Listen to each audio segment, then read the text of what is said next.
Tasmai Shri Guruve Namaha.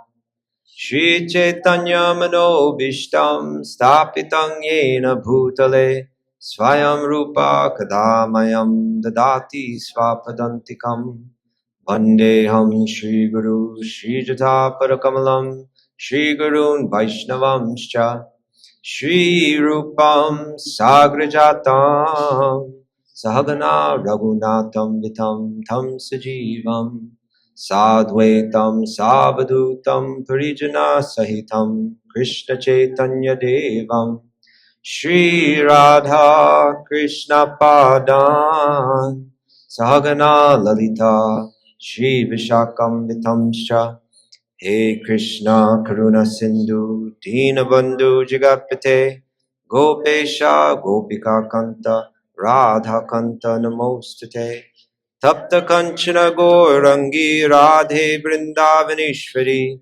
Vrishabhanu Sute Devi Pranamami Hari Priye Vanchakalpatarubhyascha Kripa Sindhubhyevacha Patitanam Bhavanebhyo Vaishnavebhyo Namo Namaha Shri Krishna Chaitanya Prabhu Nityananda Shri Advaita Gadadhar Shivasari Gaura Bhakta Vrinda Hare Krishna, Krishna Krishna, Hare Hare, Hare Rama, Rama Rama, Hare Hare.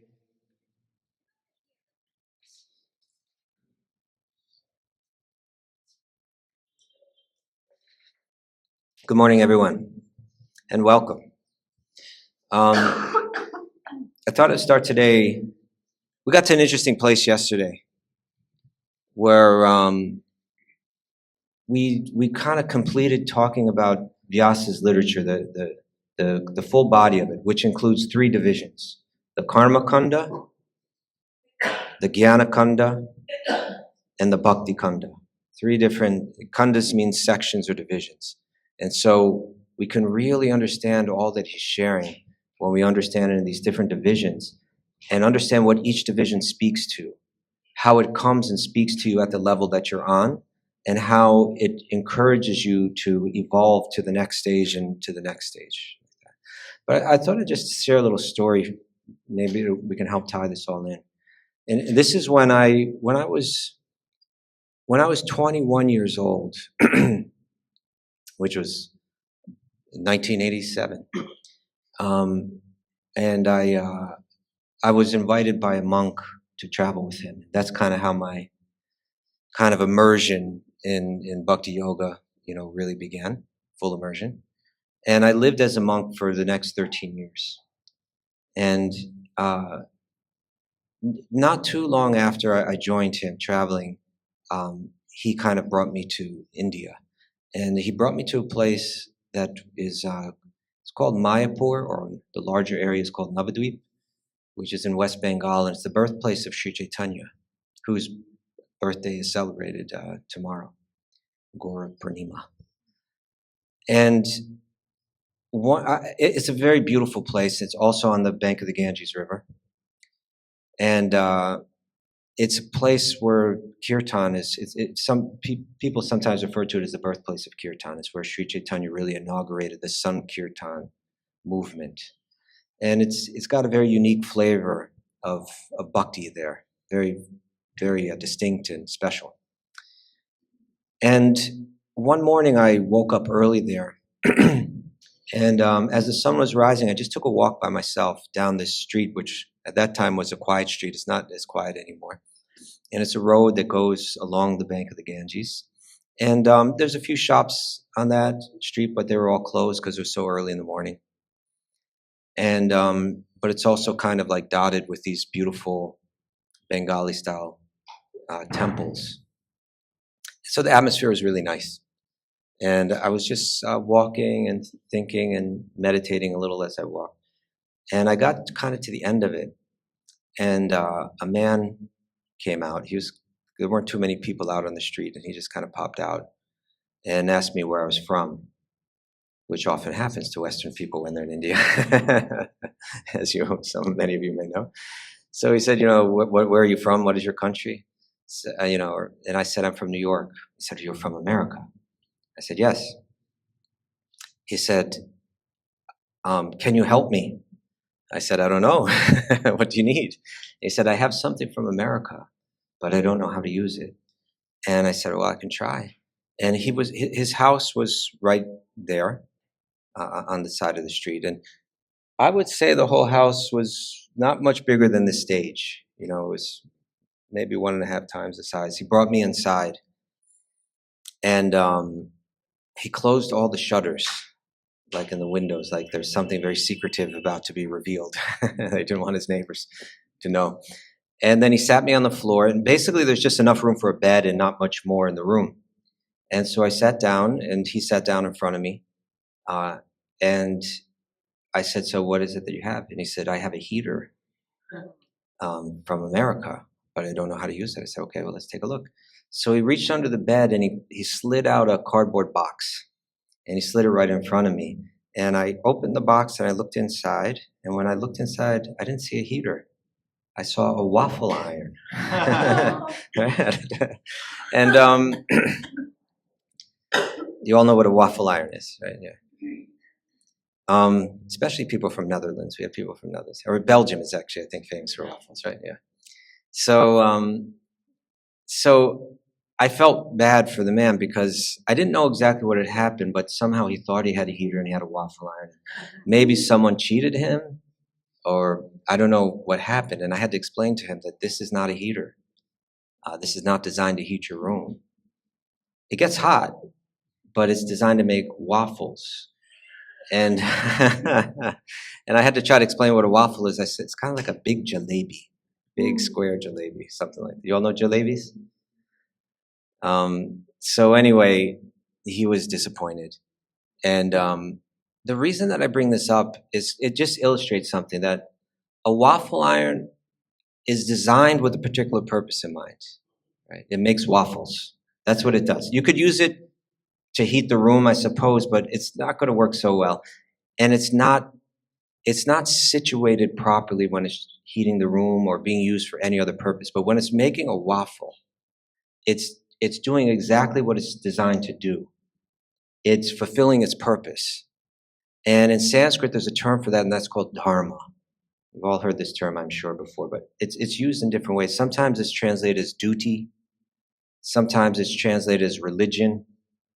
There's a deeper meaning to it, and that is something's essence, right? What something is designed for. The essence of a waffle maker, the dharma of a waffle iron, is to make waffles. And when it's making waffles, it's fulfilling its purpose. It's perfectly situated, right?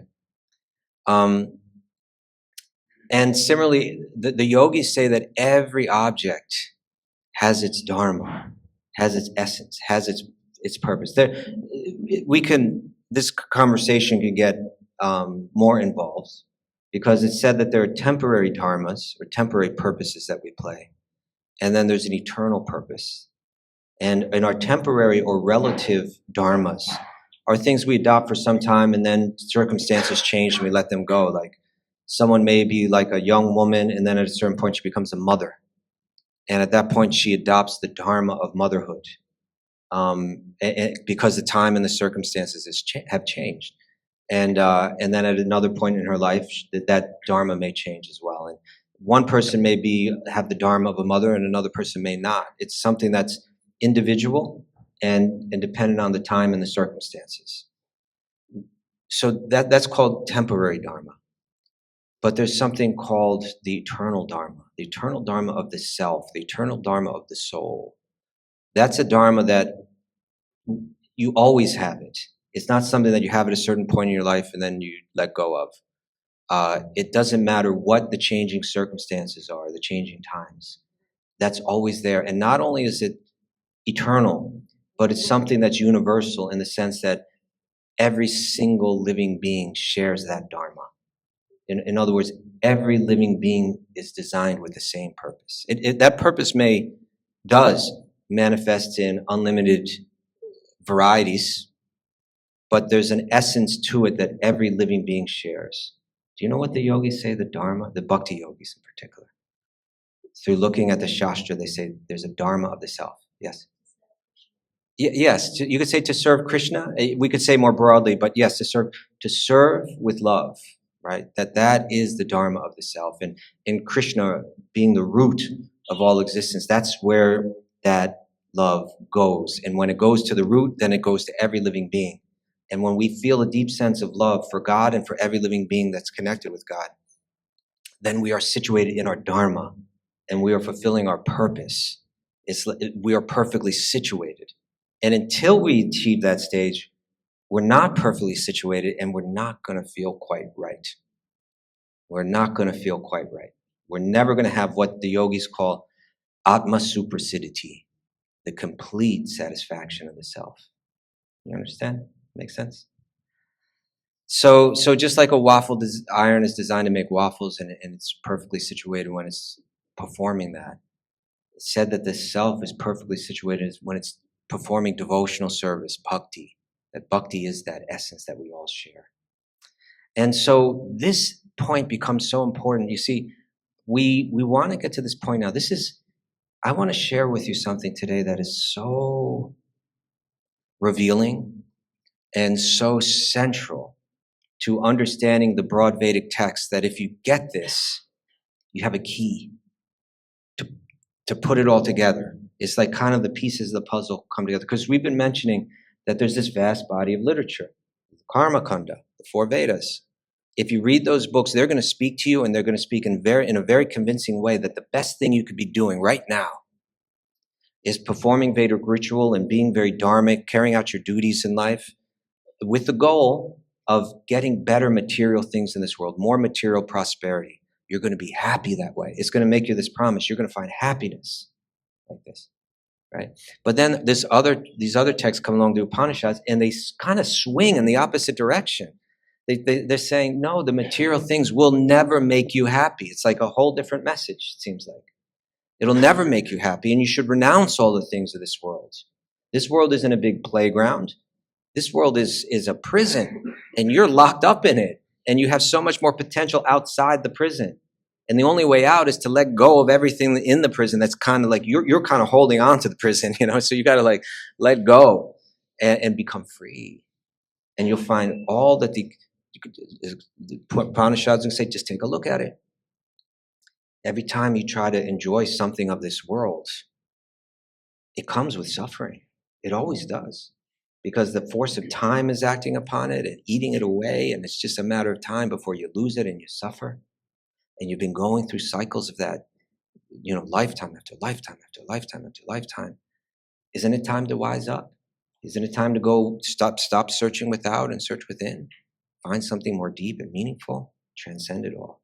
So it's like, wow, that's a whole different message. It's almost the antithesis of what the Vedas are saying. And then there's a whole nother body of literature, the Bhakti Kanda, which is going to say there's something still more than that. That's empty. That peace that you found, that relief from material suffering, that's fine.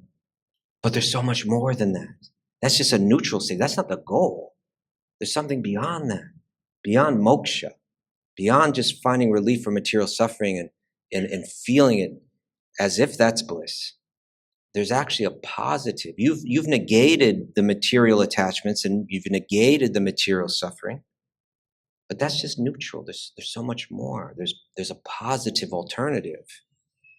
And that's outlined in the Bhakti Kanda. Now you have a set of confusing messages, apparently. Everybody accepts these are all holy books, right? There's truth in them all, and there's wisdom in them all, and they're all part of one tradition. And at the same time, like, how do I know where this goes and which direction it leads? And does it matter? Do I have to choose one? Is it a ladder climbing up and evolving to a higher stage? Or can you just pick any one, pick this god or that goddess or this practice or that practice, and it really doesn't make any difference? It all leads to the same place. How does it all work? Okay, you're with me? You understand the confusion? Everybody got that? Okay.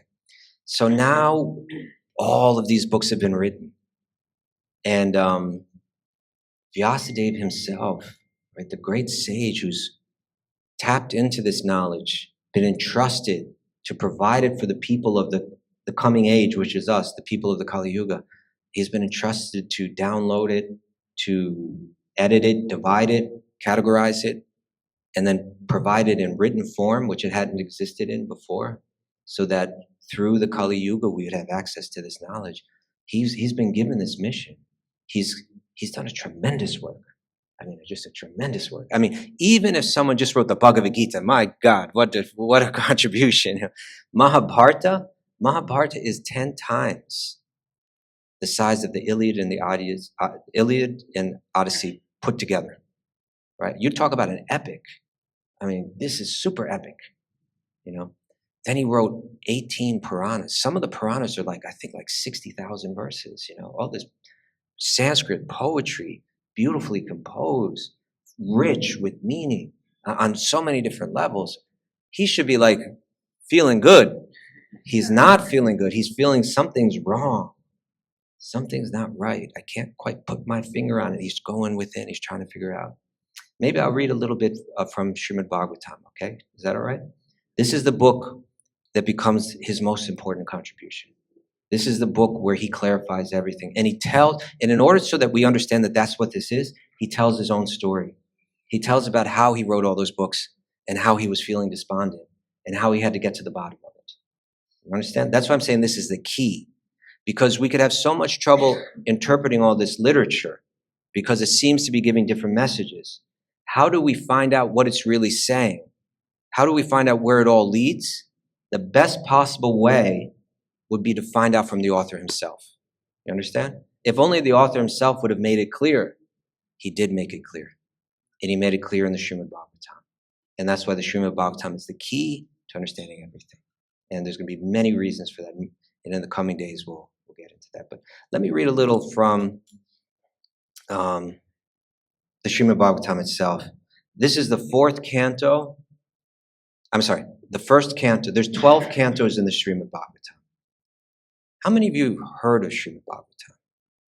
Okay, most have heard, but some haven't. You know, this 18,000 verses divided into 12 cantos. I think that word canto is kind of antiquated a bit, I think, huh? But it's got like 12 divisions, and each division has many chapters. And so, in that Srimad Bhagavatam, his mission is to clarify. And we're going to talk about how the Srimad Bhagavatam is his most special contribution on many different levels, in many different ways, in terms of its message, in terms of its structure, in terms of what it covers, in terms of the beauty and how it covers its poetic beauty, in terms of its consistent, the way it's composed. He's giving his most consistent, clear message that you're going to find repeatedly. He's going to take certain messages and hammer them home, but do it in a beautiful and creative way. But he tells his own story early on. This is the 4th chapter of the 1st canto, so it's very early in the text. He wants us to understand it in context. He wants us to understand exactly what he was up to in composing this text. And so he tells his own story. And it goes like this. We're hearing it through the voice of another sage named Sutta Goswami. And he says, let's see. What text? This is Srimad Bhagavatam, Canto 1, Chapter 4, and I will begin at text 14. Sutta Goswami said, we'll find out later who Sutta Goswami is. He said, when the 2nd millennium overlapped with the 3rd, let's not worry about that right now, the great sage Vyasadeva was born to Parasara in the womb of Satyavati, the daughter of Vasu. If you know Mahabharata, you know some of those characters. This birth of Vyasadeva takes place within the Mahabharata. So he's telling about his own birth in this history. Once upon a time, he, Vyasadeva, as the sun rose, took his morning ablution in the waters of the Saraswati and sat alone to concentrate. So this is way up high in the Himalayas in a place called Badrinath. If you look across the river, like you go down to, say, Saigat, and you look across the river and you see kind of a road, you know, that goes by, you know, up on the first road that you see. That road, the sages used to walk that road, and you can follow that all the way up to the place where Vyasa was, way up high. I don't know the elevation. Anyone know the elevation of Badrinath? I'm not sure, but it's way up there. Okay. So he's sitting up there, and there's this sacred Saraswati river. The atmosphere is very pure. The air is pure. The water is pure. It's saturated with spiritual vibrations up there. And so it's a perfect place for him to have written all this Vedic literature. Now he's accomplished that. So he sat alone after his morning ablution in the waters of the Saraswati. He sat down to concentrate. The great sage Vyasadeva saw the anomalies of the duties of the millennium. This happens on the earth in different ages due to unforeseen time. This is before he wrote the text. He's realizing that the darker age of Kali is coming. The great sage, who was fully equipped in knowledge, could see through his transcendental vision the deterioration of everything material due to the influence of the age. He's recognizing society is going to break down. People won't be so noble. People will have disturbed minds, etc., etc. He could also see that the faithless people in general would be reduced in duration of life and would be impatient due to a lack of goodness. Thus, he contemplated for the welfare of all people in all statuses and orders of life. He saw that the sacrifices mentioned in the Vedas, okay, so the Karma Kanda, these teachings, he saw that the sacrifices mentioned in the Vedas were a means by which people's occupations could be purified. And to simplify the process, he divided the one Veda into 4 in order to expand them among men. So he's saying, okay, let me explain how good karma works, and this is a way for people to become purified in this dark age. They can be dutiful, they can do rituals, they can worship the different gods and goddesses. This is going to purify them. It's going to be a good step. Make sense? Everyone with me? Okay. Thus he contemplated for the welfare of all people in all statuses and orders. I read that. He saw that the sacrifices. I read that. Okay. The 4 divisions of the original sources of knowledge, the Vedas, were made separately. But in the historical facts and authentic stories mentioned in the Puranas, are called the 5th Veda. So he wrote the Upanishads, he wrote the Vedas, and then he wrote the Puranas, which are considered the 5th Veda. They're just as authoritative, they're just as spiritual as the earlier text. After the Vedas were divided into 4, then it goes on and describes that he kind of found a sage to kind of be the professor of each of the different Vedas and each of the different categories that they teach. So I won't get into all of their names and everything. But it was just a way where, like, imagine if you were a professor or a writer and you had some incredibly important body of knowledge that was going to do incredibly good for the welfare of people, and it was vast and it was divided into different sections. So you composed it, and then you wanted to make sure that it was going to be inculcated into society. So you'd want to train a different professor in each of the different categories that would specialize in that. And they would be able to hand down that knowledge and, take on more students who could teach that and hand it down properly. So he's got a whole strategy of how this knowledge will expand in the dark age of Kali Yuga. And part of that is by creating these different acharyas or professors who would hand down the knowledge. Okay. All these learned scholars, in their turn, rendered the entrusted Vedas unto their many disciples, grand disciples, and great-grand disciples, and thus the respective branches of the followers of the Vedas came into being.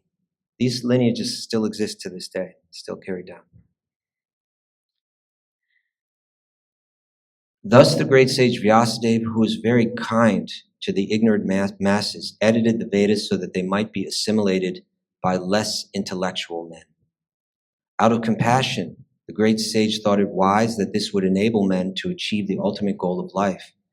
And thus he compiled the great historical narration, the Mahabharata, for women, laborers, and friends of the twice-born. And this is real important to understand. I know that can sound triggering when we hear that, but it's really, what he's saying is, there was only kind of these elite scholars that were studying these books, the 4 Vedas. It was like for priests. And the Upanishads were really for renunciates, which really means men in both cases. And even amongst men, it was like a very small category of men, a very small category. So he's thinking this knowledge needs to go wider. Everybody should get it. Women should get it. Laborers should get it. Everybody should get it. And therefore he writes the Mahabharata, which isn't just some dense philosophical text. It's got all the philosophy in it, but it's told through beautiful, fascinating, captivating stories. So he writes the Mahabharata, which also includes the Bhagavad Gita in it. And that becomes incredibly important. O twice-born Brahmanas, still his mind was not satisfied, although he engaged himself in working for the total welfare of all people. Shouldn't he be satisfied? Not only did he write these important books for scholars, but now he's provided the same information for all of humanity. You'd think he'd be like, oh, okay, I've accomplished my task. And he's not feeling that way. Thus the sage, being dissatisfied at heart, at once began to reflect, because he knew the essence of Dharma. And he said within himself, I have under strict disciplinary vows, unpretentiously worshipped the Vedas, the spiritual masters, the altar of sacrifice, and I have abided by the rulings and have shown the import of the disciplic succession through the explanation of the Mahabharata, by which even women and laborers and others, they all have access to this Dharma. And yet I'm feeling incomplete, though I myself am fully equipped with everything required by the Vedas. So everything that these books teach, I'm living it. Everything that they teach, I've realized, and I've provided it for other people, but I feel like something is missing. I feel incomplete. I feel some kind of lack. This dissatisfaction of Vyas right here at this point is a key to understanding everything. Why is he not satisfied? Okay. Why is he telling us the story of his own dissatisfaction? Important question, yes? Okay. Again, I am feeling incomplete, although I myself am fully equipped with everything required by the Vedas. And now here he's going to hit on it. This is text 31. This may be because I did not specifically point out that bhakti, devotion to the Lord, I may not have specifically pointed out this bhakti or devotion to the Lord, which is dear both to the perfect beings and to the infallible Lord. So he came to this conclusion. He intuited on his own that I've emphasized all kind of things, but I don't think I've emphasized bhakti enough. Literally, the word they use is Bhagavad Dharma. There's so many different dharmas that are taught in the Vedas and expanded into the Upanishads. But he's saying, but Bhagavad Dharma, this devotion to God as a person, to devotion to Bhagavan, I've definitely talked about it. I mentioned it in the Bhagavad Gita. It's kind of clear. I was really trying to clearly point to it in the Bhagavad Gita. But really, he hadn't gone into great depth. He hadn't gone into great depth on it. And he's saying, maybe I haven't completed my task. Maybe I've been hesitant to share these teachings because they're so sacred. You share that, take a look at this painting here. Here's Krishna sitting with Radha in a grove at nighttime, surrounded by other beautiful girls. People look at this and how do they interpret it? What people think. Yeah, I'd like to be that guy, right? Or, it's like they don't necessarily look at it and say, "Oh, look how sacred this is. This is a picture of pure love. This is the evolution of consciousness, right? Where there's a deep love, there's no jealousy, there's a perfect harmony. Everybody in that picture is feeling love that does not have a drop of selfishness in it, right? Only with that state of awareness, that pure state of awareness, can all of this operate harmoniously. This is the very peak of yogic perfection, right here. Not everybody's going to see it that way. As a matter of fact, most people look at it and have other feelings. And so they'll be looking at the most sacred thing and misinterpreting it. So can you understand why he might have been hesitant to hold that back? He hadn't described Krishna's pastimes, Krishna's leelas. He was holding that back. He's thinking, I can't really, they're not going to understand that.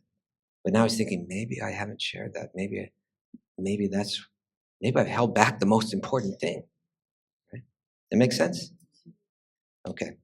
As mentioned before, Narada reached the cottage of Krishna Dvaipayana Vyasa on the banks of the Sarasvati, just as Vyasa was regretting his defects.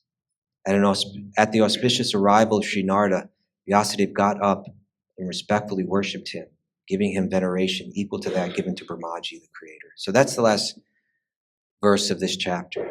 But it framed out a picture for us, right? That the writer of all of the sacred texts of India, he's again, when we started speaking about Vyasadeva, we said that there's a famous statement that all the other sages are borrowing from Vyasadeva, right? He's the origin of all of the wisdom of ancient India. It's all coming through his texts.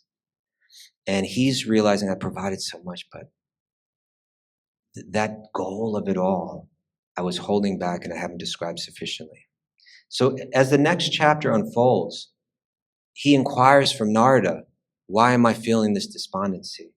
And Narada is very direct in saying that the problem is that you haven't emphasized bhakti. You need to go back. You need to write more. You need to glorify all the pastimes of Krishna. Okay? And you need to really explain what bhakti is. Otherwise, people never get to their truest dharma, their deepest essence, right? We said that every object has its dharma. Every object has its essence, what it's designed for, what it's meant to do. And when one's doing it, they're perfectly situated. Just as a waffle iron is perfectly situated when it makes waffles. The soul is perfectly situated when it's in divine love of God and through God with every living entity. Until you get there, you haven't completed it. You won't get, and this is the term that Bhagavatam uses, Atma Suprasidhiti. You won't get complete satisfaction of the self. It won't. You will still feel like a waffle iron trying to heat a room, right? Rather than a waffle iron pumping out a perfect, hot, beautifully formed waffle. So that's why he wasn't feeling it. It was too hidden. I mentioned earlier that in all these books, the Vedas, the Upanishads, the Vedanta Sutra, the Mahabharata, and all of the Puranas, the message of divine love is there in all of them. But in most of them, it's kind of hidden. It's kind of like it's a river running through it, but it's underground, right? And you don't see the water. You don't have access to the water. You don't know that I need to just dig down just a little bit and the water's going to pop up. So sages that understand bhakti, they can take the Vedas and they can take the Upanishads and they can show you where divine love is in those books. But most people that read them won't even see it. They might easily miss it. And there's a tradition of commentators who are writing lengthy commentaries on these books and missing that devotional essence. And so over the ages, there's been a tradition of debate on the 2 points. What's the goal of all of this? Where does it all lead? Okay. I'm going to pause for a moment. Any questions about that? It's a lot of stuff I just threw out there. I think eventually I need more visuals here. I'm thinking like next year we need like a screen there and, really. But is everyone okay? People are following? Raise your hand if you're following relatively well. Okay, that makes me feel better.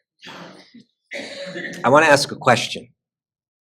Okay, I've asked this question earlier in some classes, but many of you weren't here. But I'll ask it again. And if you were here when I said the answer, then hold up and let people contemplate this for a bit. What is the opposite of being $1 million in debt? Right? What is the opposite of being $1 million in debt? Okay, someone raise your hand. What is the opposite of being $1 million in debt, owing $1 million? Yes, Vikramji. $1 million. Yes, having $1 million in your bank account is the opposite. Right? Now, someone might say the opposite of being $1 million in debt is to be free of debt. Right? That someone could answer that way, right? And essentially, you have 2 schools of Vedanta. One is saying the opposite of being $1 million in debt is to be free of debt. Look, it's a total opposite. You were in debt and now you're not, right? But someone else say, no, that's just like neutral, right? The opposite of being $1 million in debt is having $1 million, right? Someone could say, well, the opposite of, to become free from being $1 million in debt, all money should be obliterated, right? Then no one's in debt, right? But no. You could have $1 million. Right? There's a positive alternative. That just that idea right there becomes essential in understanding this. And so now I'd like to turn to this board and go a little bit deeper into what we've been discussing, that we have 3 categories of literature. And within that literature, Vyasa's broader literature, this evolution is shown. Evolution from karma to jnana to bhakti. I've mentioned before that evolution is not a sectarian consideration. It's not like certain people from one sector saying, we're better than you, we understand better than you, you don't understand anything. It's an evolution that we see all over the place. We're going to see it in all the different spiritual traditions of the world. Right? We're going to see a growth, an evolution from karma to jnana to bhakti.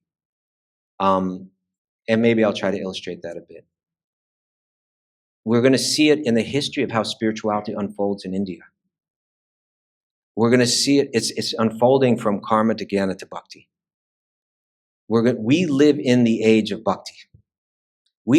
Sometimes, you read about this whole spiritual histories of India. There was a Vedic age, and then there was a Buddhist age, and then there was like an age of Shankara, where like Advaita Vedanta became prominent, and then there came a wave of bhakti about 1,000 years ago with Ramanuja, followed 200 years later with Madhva. Very powerful bhakti lineages grew, and then especially 500 years ago, bhakti spread like wildfire across India, and every different state of India had different important spiritual teachers and saints, and it created a very dynamic movement where a lot of the superficial concerns within the religious world were kind of minimized, and the essential feature of devotion became maximized or became prioritized. And therefore we see that happening by people that were like born in quote unquote lower families, or they rise to the top in their prominence because they have devotion. That's the most important thing. So that wave was about 500 years ago, and it continues to this day.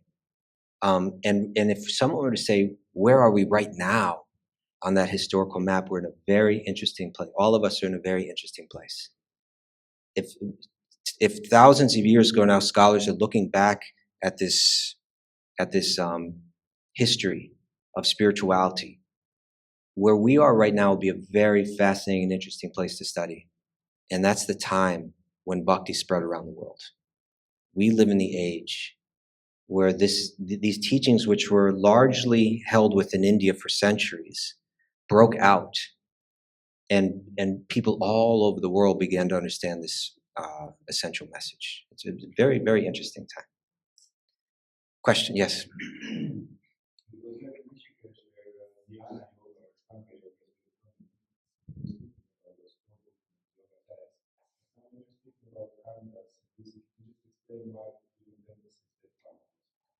Yes. This is where we really need more visuals and so on.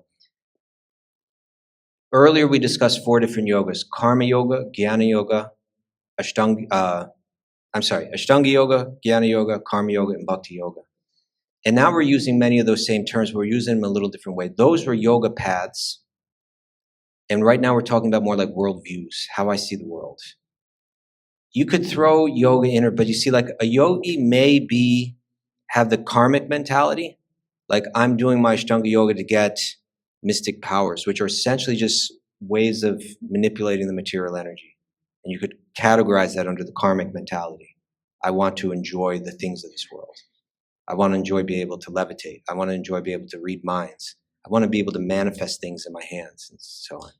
Or a yogi may be practicing Ashtanga yoga to find God within their own heart, with love. Then that would be a bhakti kind of approach. Or they may be doing it to reach kaivalya, right? Kind of separate their awareness from the modes of material nature and achieve a state of peace. That would be like a jnanic, right? So that how one practices yoga, how one practices Ashtanga yoga could potentially fall under either of those categories. In one sense, it's simpler to take yoga completely out of the picture and just talk about these 3 worldviews. And then when we hear what is one's motive in practicing Ashtanga Yoga, then we know which one it falls under. Sorry if that's a little technical, but does that make sense? Yeah, okay. Yes, Vikramji. Thank you so much. My question is in line with what Divinity discussed. Okay. Yesterday you mentioned how Bhakti is the supreme among all the equipment from that. What I've noticed in the world is that, when, let's say, if you go to a temple and there's some ladies from the village, they're just singing some songs, for devotion. Yeah. They're just simply there, just singing. And then there is a yogi practicing extreme asanas, the 300-hour TPC training. Okay. Yes. Ashtanga yoga. And the general paradigm, the thought paradigm is that, that meditation, that is higher than just some simple village within just, yes. Just singing some songs. And that, I've seen that even with conversations with various yogis and yogis, I see that comes up again.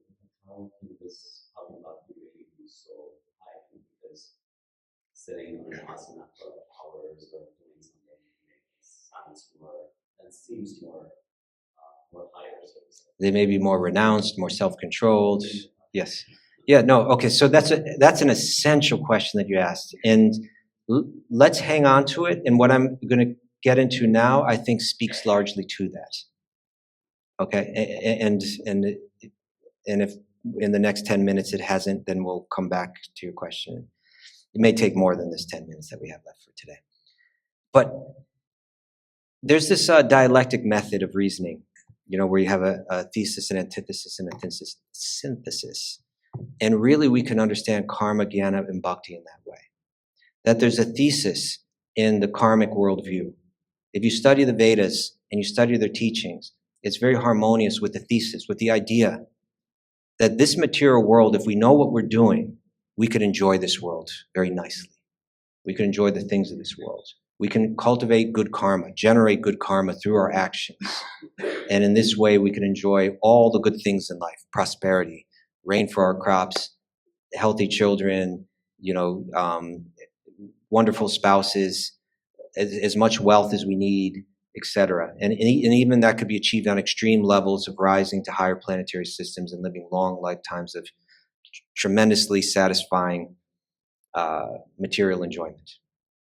That's a thesis, right? Then there's jnana comes along in the Upanishads, and it's practically the antithesis. It's practically an entire opposite worldview. Material enjoyment is for foolish people. You're pursuing happiness, but it's always destined to end in pain, right? Because even if you go to the higher planets, you come down. Imagine how it feels like I've been enjoying for a long time on an incredible level, and I'm going. It's like you're on that bus going to prison or something like that. It's like it's all over. I was enjoying life, and now I'm going to be stuck. You're coming down the planetary systems, and you're like, oh man, I worked so hard to get up here, and it's been so great, and now it's gone. And the pain must be like tremendous, So you have a thesis with karma, and then you have an antithesis with jnana, that relieve yourself of material suffering. Aim at letting go. The karmis, they're interested in material form. I want the form of a spouse. I want the form of a home. I want the form of a beautiful body of my own. I want the form of wealth, etc., etc. These forms will give me happiness. And the jnani is saying the exact antithesis. Form is the problem, right? Because forms are subject to the influence of time, whenever I develop an attachment to a form, the form disintegrates and I feel pain. So the jnani is interested in formlessness, and they believe that the answer to deep, lasting happiness is in letting go of all forms. Their belief is that when I achieve the goal of yoga, I will be situated without form myself, and I won't have any other forms messing up my life like that. And that truth must be beyond form, because Truth means it's eternal, sat, right? Just the word truth, sat, it also indicates eternality. If it's true, it lasts. And if it's illusory, it disappears. And so I want the truth. I want eternality. And they assume that it must be formless, right? It must be formless. That's what they're aiming for. And when I have that, all my material suffering, I'll be free of, right? So it's an antithesis.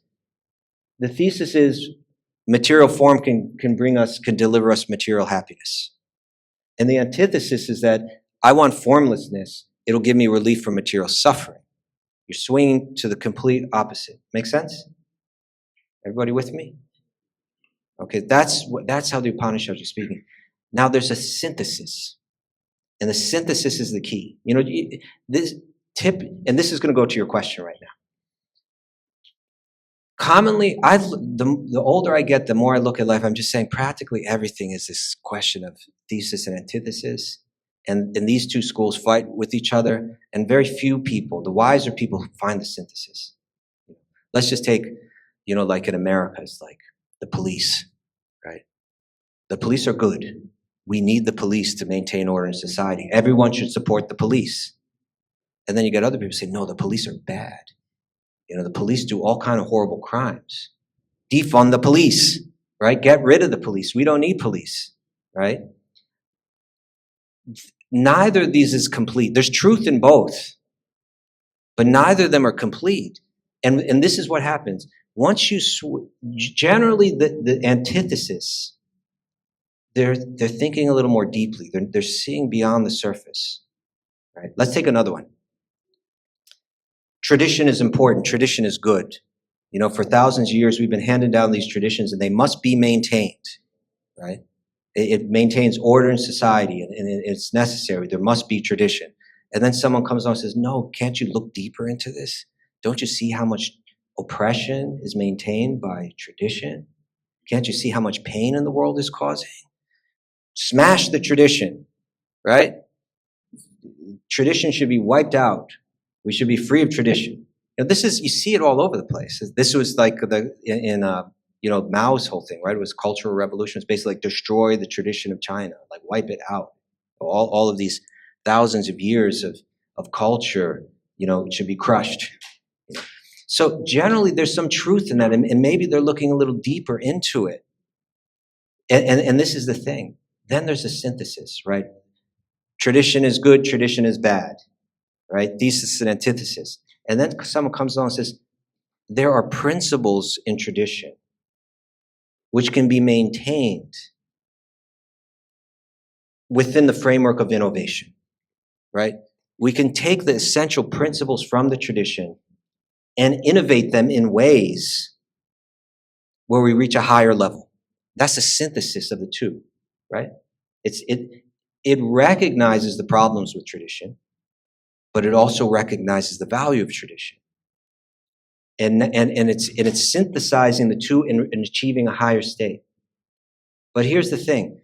When you start to speak of synthesis, the people that are on the stage of antithesis, to them it sounds like you're just back at the thesis, right? To them, once you start talking about tradition, they don't want to hear anything.